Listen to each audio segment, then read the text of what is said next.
14 ఏళ్ళ కుర్రాడుగా ఉన్నప్పుడే అబ్జర్వ్ చేశాడు. అంటే రైతులు ఎలా ఉన్నారు, డ్రగ్ బ్యాచ్ ఎలా ఉన్నారు చూస్తే రైతులేమో పేదగా ఉన్నారు, నిరంతరం కష్టపడినా కూడా వాళ్ళకి ఇక సరైన ఫుడ్ లేదు. వాళ్ళేమో మంచి రిచ్గా ఉన్నారు, మంచి మంచి వాచ్లు వేసుకొని మంచి గన్స్ పట్టుకొని మంచి వెహికల్స్లో తిరుగుతున్నారు. సో నేచురల్గా ఇతను అట్రాక్ట్ అయ్యాడు వాళ్ళ పట్ల. అట్రాక్ట్ అయ్యి 14 ఏళ్ళ వయసులో ఈ పంటలకి కాపలా గ్యాంగులోకి చేరిపోయాడు. ఇతనికి ఒక గన్ ఇచ్చారు, గన్ ట్రైనింగ్ ఇచ్చారు. అక్కడి నుంచి ఇతను పంటలకు కాపలాగా, మరివానా పంటలకు కాపలాగా 14 ఏళ్ళ వయసులో వాళ్ళతో కూడా చేరాడు. అక్కడి నుంచి ఇతను బ్యాచ్లతో తిరుగుతున్నాడు. 1980 ప్రాంతంలో అమెరికాకి అక్రమంగా వెళ్ళాడు. అక్కడ ఇతను గన్నుతో పట్టుబడ్డాడు. గన్ను, దొంగిలించిన వస్తువులు ఇతని దగ్గర దొరికాయని పట్టుబడ్డాడు. వాళ్ళు అరెస్ట్ చేసి ఇతన్ని మళ్ళీ కొద్ది రోజులు పెట్టుకొని వదిలేశారు. మళ్ళీ 90స్లో ఇంకొక 10 ఏళ్ళ తర్వాత ఈసారి అక్కడ DEA అంటారు, అంటే డ్రగ్ ఎన్ఫోర్స్మెంట్ ఏజెన్సీ, వాళ్ళ పట్టుకున్నారు ఇతన్ని. 5 ఏళ్ళు జైలు శిక్ష పడింది ఇతనికి. వీళ్ళ బ్రదర్కి 10 ఏళ్ళు పడింది, ఇతనికి 5 ఏళ్ళు పడింది. 5 ఏళ్ళ జైలు శిక్షలో ఇతన్ని డిపోర్టేషన్ చేశారు, వీళ్ళ దేశానికి తీసుకొచ్చి దించేశారు. అప్పటికే ఇతను 20+ వచ్చేసింది. అప్పుడు ఇతను ఏం చేశాడంటే తెలివిగా పోలీస్ డిపార్ట్మెంట్లో చేరి పోలీసుడు అయిపోయాడు. ఎందుకు పోలీసుడు అయినాడంటే పోలీస్ డిపార్ట్మెంట్ని లోపలుండి స్టడీ చేయాలనేది ఇతను ప్లాన్. అంటే వీళ్ళు ఎలా ఉంటారు, వీళ్ళ మెకానిజం ఎలా ఉంటుంది, వీళ్ళ డ్రగ్ వాటిని ఇన్ఫర్మేషన్ ఎక్కడి నుంచి వస్తుంది, వీళ్ళలో కరప్ట్ ఎవరున్నారు, ఎలా కొనాలి, వీళ్ళ రేట్ ఎంత, ఇవన్నీ మొత్తం సిస్టమ్ అంతా స్టడీ చేశాడు లోపలుండి. దాంతో స్టడీ చేసినాక ఇతనికి అండర్స్టాండింగ్ వచ్చింది. ఎవడోడు కరప్ట్ ఉన్నాడు, ఎవడోడు సీరియస్గా ఉంటే వాళ్ళని ఎలా లొంగ తీసుకోవాలి, ఇవన్నీ చేసి ఇతను మెయిన్ కార్టెల్లో ఒకటి ఉందన్నమాట, మిలీనియో కార్టెల్ అంటారు. ఈ మిలీనియో కార్టెల్కి మళ్ళీ పెద్దది ఒకటి ఉంది, అది సినిలోవా కార్టెల్. సినిలోవా కార్టెల్కి అనుబంధ సంస్థే మిలీనియో కార్టెల్. ఈ మిలీనియో కార్టెల్లో జాయిన్ అయ్యాడు ఇతను. జాయిన్ అయ్యి మెల్లమెల్లగా ఎదుక్కుంటూ వచ్చాడు. ఇతను పోస్ట్ ఏంటంటే దాన్ని హిట్ మ్యాన్ అంటారు, సికారియో అంటారు వాళ్ళు. సికారియోగా మారాడు అనమాట. సికారియో అంటే ఎవరినైనా చంపమంటే అసలు ఏం అడగకుండా వెళ్ళి చంపాలి.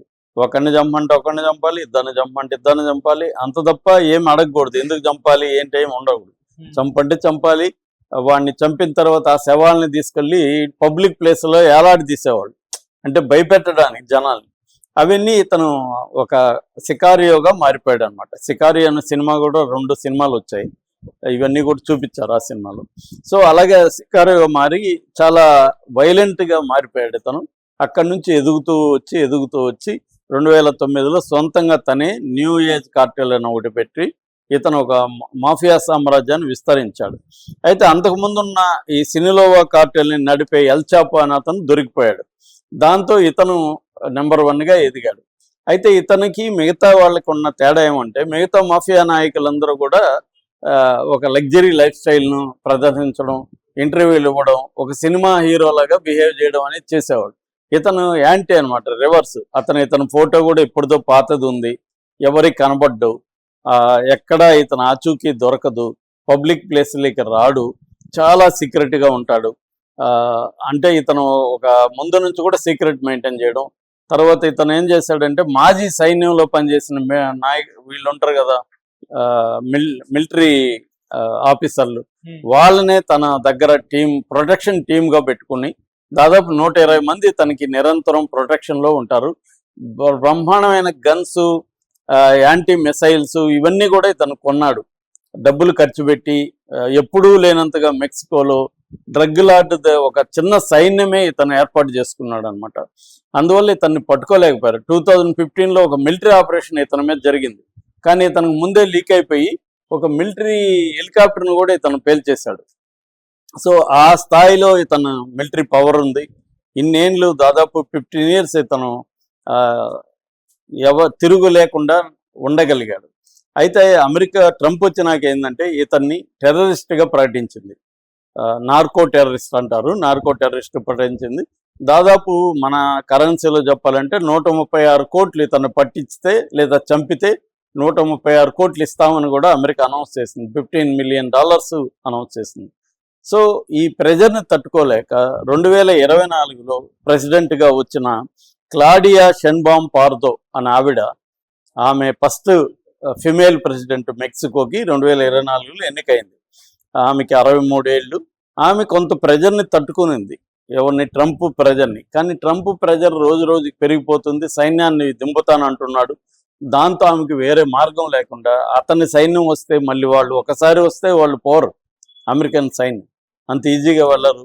సో మనకి ఇబ్బంది అవుతుందని చెప్పి ఆమె ఏం చేసిందంటే నేనే చంపుతాను అని చెప్పి ట్రంప్కి హామీ ఇచ్చి ఆమె మిలిటరీ ఆపరేషన్ చేసి నిన్న చంపేసింది ఎల్మా మంచోని. అయితే దీనికి సంబంధించిన ఇంటెలిజెన్స్ ఇన్పుట్స్, వీడి కదలికలు ఇవన్నీ కూడా అమెరికానే ఈమెకి హెల్ప్ చేసింది. అమెరికా ఇంటెలిజెన్స్ ఇన్పుట్స్ ఇస్తే ఈమె తన మిలిటరీ ఆపరేషన్ చేయించి చంపింది.